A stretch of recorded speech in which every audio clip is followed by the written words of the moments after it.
Wesch chapter 8, part 5. We're down to structural power and structural violence.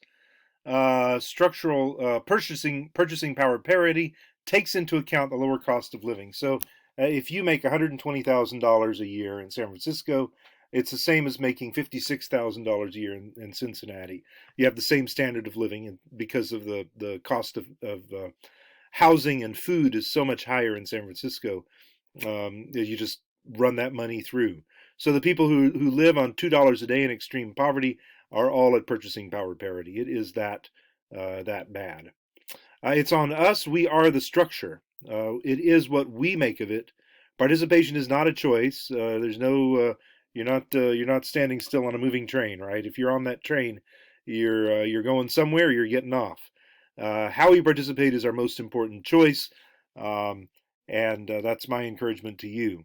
Obsolescence, he talks about obsolescence, a period after which an item is no longer useful. There can be planned obsolescence, designing a product to fail after a certain number of uses. The cars used to be 3 years or 5 years. Back in the 50s, those cars were terrible. They were really, I mean, they're beautifully made, but they weren't made to last. They were made to be replaced after 3 or 5 years. Today, cars, can last 10 or 12 or 15 years. Sometimes. Perceived obsolescence is the opposite of that. That's where it's not that it stops working; it's that it's out of fashion. So the fashion industry keeps clothing, especially, running through pretty quickly, because you don't want to look dated unless you're a college professor and don't care, basically giving up. Worker protection. Oh, goodness. The Triangle Shirtwaist Fire of 1911 in New York City, 146 women and girls were killed. This resulted in workplace protections. 27 years later, 1938, we finally got the Fair Labor Standards Act. It took a lot of pushing and finally got that.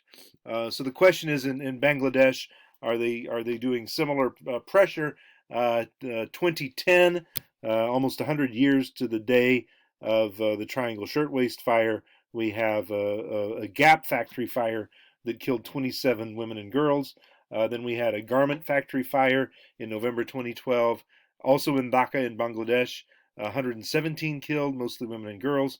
And then one of the biggest ones was the Rana Plaza collapse. This was not a fire, this was a building code violation. April 2013, 1,134 women and girls were killed. And there's a similar record in many other countries. Are there any responses? That's the question. Are we consumers doing anything about it? The point is not to boycott Bangladeshi clothing, of course.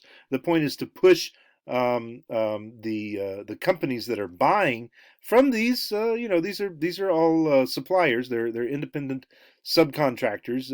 But Gap and Levi and others, Walmart, they can ensure that laws are being passed to protect these women in better ways. Definitely, we don't want to boycott, because if we boycott, then those women get fired, and then it's even worse. Nobody wants anyone to be losing their job over this. Please don't boycott a certain country's clothing because of the disaster. Goodness. In any case, living on trash, just 1% of what we extract from the earth is still in use 6 months later. This was a huge question in my mind. But you have to think about fracking and the waste produced there, or coal mining, or vegetable waste in grocery stores. This comes from Annie Leonard, The Story of Stuff. The statement is not saying that 99% of the stuff we buy is trashed. Think beyond your household to the upstream waste created in the extraction, production, packaging, transportation, and selling of all the stuff you bought. So gold, no dirty gold. Nearly 2 million tons of mining waste for every 1 ton of gold produced. 2 million to 1, because they take so much dirt out of the ground.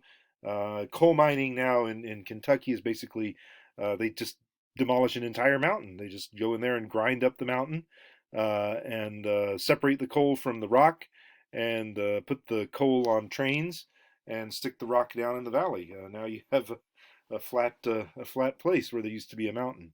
So that's incredibly wasteful. 20 tons of mine waste for each gold wedding ring. And there's a link, you can look it up yourself. Used clothing. 90% of the clothing you give to Goodwill is bundled and sold per ton to clothing merchants in poor countries. Only 10% goes back on the shelf in the United States. The rest of it goes somewhere else and is sold at a profit and resold. Haiti. Haiti is important. It's the most important country, most significant country in world history. It is the first and only successful slave result in human history. It is the first completely free society in human history. Every other society, pretty much, that was around when Haiti was founded was a slave society, including the United States, including all those European countries. And Haiti paid dearly for the honor, and they're a wonderful place. So, how much does it cost to be you? Oh, Macklemore, the Wings. Goodness, let me get this going here.